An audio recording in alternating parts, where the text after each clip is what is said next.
आज ही Doubtnut app download करें। Doubtnut पर होगा अब आपके सभी मैथ्स, केमिस्ट्री, फिजिक्स और बायोलॉजी डाउट्स का सफाया।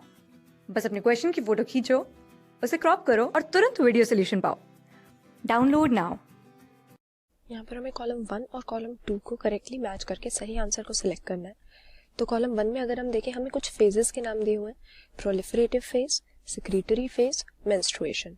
तो यहाँ पर क्लियरली बात हम मेंस्ट्रुअल साइकिल की कर रहे हैं। और मेंस्ट्रुअल साइकिल होता क्या है? ह्यूमन बीइंग्स की अगर हम रिप्रोडक्शन देखें तो फीमेल बॉडी में जो भी रिप्रोडक्टिव इवेंट्स होते हैं वो मेंस्ट्रुअल साइकिल नाम की एक पीरियोडिक साइकिल के हिसाब से चलते हैं। इसमें देखा जाता है कि फीमेल बॉडी की ओवरीज में और यूटेरस में ये रेगुलर चेंजेस आते हैं, जो कि कुछ हार्मोन्स के लेवल्स में चेंजेस से रेगुलेटेड होते हैं। यानी हम कह सकते हैं कि एंडोक्राइन कंट्रोल के अंदर ये होते हैं। तो अब डिफरेंट फेजेस अगर हम मेंस्ट्रुअल साइकिल के देखें, सबसे पहले तो ये कि 28 से 29 दिन की टोटल मेंस्ट्रुअल साइकिल होती है। और एक मेंस्ट्रुअल साइकिल में सबसे इंपॉर्टेंट इवेंट होता है ओव्यूलेशन। यानी जो ओवम है, एग प्रोड्यूस किया है जो ओवरी ने, एक एग हर मेंस्ट्रुअल साइकिल में रिलीज होता है। और ये होता है मेंस्ट्रुअल साइकिल के बीच के टाइम पे, यानी करीब 14th डे के टाइम पे, अगर 28 दिन की हम मेंस्ट्रुअल साइकिल मान के चल रहे हैं। तो इस तरह से, क्योंकि बीच में ओव्यूलेशन होती है, तो ओव्यूलेशन के पहले के और ओव्यूलेशन के बाद के दो फेजेस में हम इसको डिवाइड कर सकते हैं। सबसे पहले शुरू का जो फेज होता है मेंस्ट्रुअल साइकिल का, बिगिनिंग तो इसकी मेंस्ट्रुअल फ्लो से होती है, जिसको हम मेंसेस भी कहते हैं। इसमें ब्लड निकल कर आता है विजाइना के थ्रू लिक्विड के फॉर्म में, और 3 से 5 डेज तक मेंस्ट्रुअल साइकिल के शुरू के जो डेज हैं ये लास्ट करता है। इसके बाद प्रोलिफरेटिव फेज शुरू हो जाता है। प्रोलिफरेटिव फेज में हम क्या देखते हैं कि एंटीरियर पिट्यूटरी से जो गोनाडोट्रोपिन सिक्रीट होते हैं, हमारे लुटेनाइजिंग हार्मोन और फॉलिकल स्टिमुलेटिंग हार्मोन, इन दोनों के लेवल्स लगातार बढ़ते रहते हैं। और इसी फेज को हम फॉलिकुलर फेज भी कहते हैं। ऐसा क्यों? क्योंकि प्रोलिफरेटिव इसलिए बोलते हैं क्योंकि इस टाइम पर जो यूटेरस की इनर मोस्ट लेयर है, एंडोमेट्रियम, वो डेवलप हो रही होती है, प्रोलिफरेट हो रही होती है। और फॉलिकुलर फेज इसीलिए बोलते हैं क्योंकि जो फॉलिकल्स हैं ओवरी के अंदर, जहां पर एग बन रहा है, वो फॉलिकल्स भी मैच्योर हो रहे होते हैं इन दोनों हार्मोन्स के इफेक्ट से। तो ये हो गया हमारा फर्स्ट हाफ मेंस्ट्रुअल साइकिल का, जिसमें LH और FSH का लेवल बढ़ता है, एंडोमेट्रियम प्रोलिफरेट करता है और फॉलिकल्स भी डेवलप होते हैं।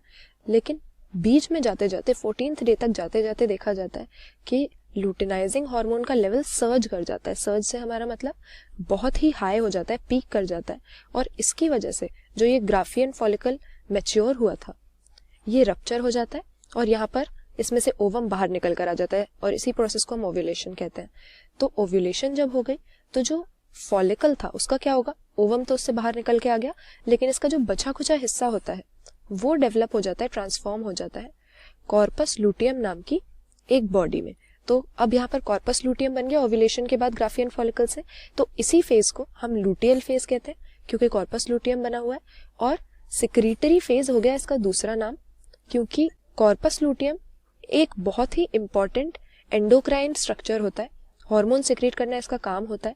और लार्ज क्वांटिटीज में प्रोजेस्टेरॉन हार्मोन को ये सिक्रीट करता है। प्रोजेस्टेरॉन हार्मोन का मेनली फीमेल बॉडी में क्या रोल होता है कि जो एंडोमेट्रियम की लाइनिंग है उसको ये मेंटेन करके रखता है, और इसी की हेल्प से प्रेगनेंसी मेंटेन होती है। क्योंकि अगर एंडोमेट्रियम थिक नहीं होगा तो यूट्रस में इम्प्लांटेशन नहीं हो पाएगी फीटस की। तो कॉर्पस लुटियम का काम हो गया प्रेगनेंसी को मेंटेन करके रखना या एंडोमेट्रियम को मेंटेन करके रखना। तो इन फेजेस में हम डिवाइड कर सकते हैं मेंस्ट्रुअल साइकिल को।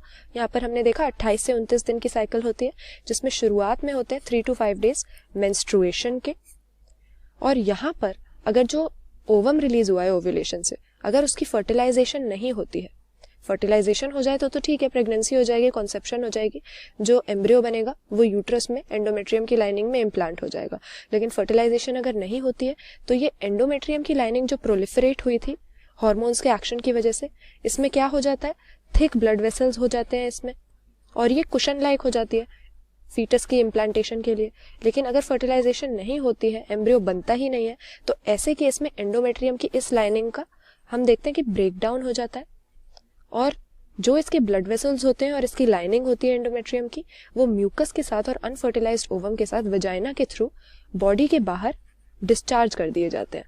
तो हमने देखा था कि शुरुआत में मेंस्ट्रुअल साइकिल की ये जो मेंस्ट्रुअल फ्लो हो रहा था, ब्लीडिंग हो रही थी, ये वही ब्लड होता है वजाइना के थ्रू जो डिस्चार्ज होता है, जो एंडोमेट्रियम की लाइनिंग ब्रेक डाउन हो गई है फर्टिलाइजेशन ना होने की वजह से। तो यहाँ पर मेंस्ट्रुएशन को हम मैच करेंगे ब्रेकडाउन ऑफ एंडोमेट्रियम लाइनिंग के साथ। फिर आता है हमारा प्रोलिफरेटिव फेज, जिसको हम फॉलिकुलर फेज भी कहते हैं। और ओव्यूलेशन के बाद का जो टाइम है उसको हम कहते हैं सिक्रीटरी फेज या लुटियल फेज, क्योंकि यहाँ पर कॉर्पस लुटियम लार्ज क्वांटिटी में प्रोजेस्टेरॉन की सिक्रीशन का काम कर रहा होता है। तो इसीलिए मेंस्ट्रुअल साइकिल के डिफरेंट फेजेस को या डिफरेंट पार्ट्स को जहाँ करेक्टली मैच किया गया है वो हमारा यहाँ पे ऑप्शन सी हो जाएगा। करेक्ट आंसर है ये हमारा। क्लास 6 से 12 से लेके नीट, IIT, JEE मेंस और एडवांस के लेवल तक 10 मिलियन से ज्यादा स्टूडेंट्स का भरोसा। आज ही डाउनलोड करें डाउटनेट ऐप या व्हाट्सएप कीजिए अपने डाउट्स 8400 400 400 पर।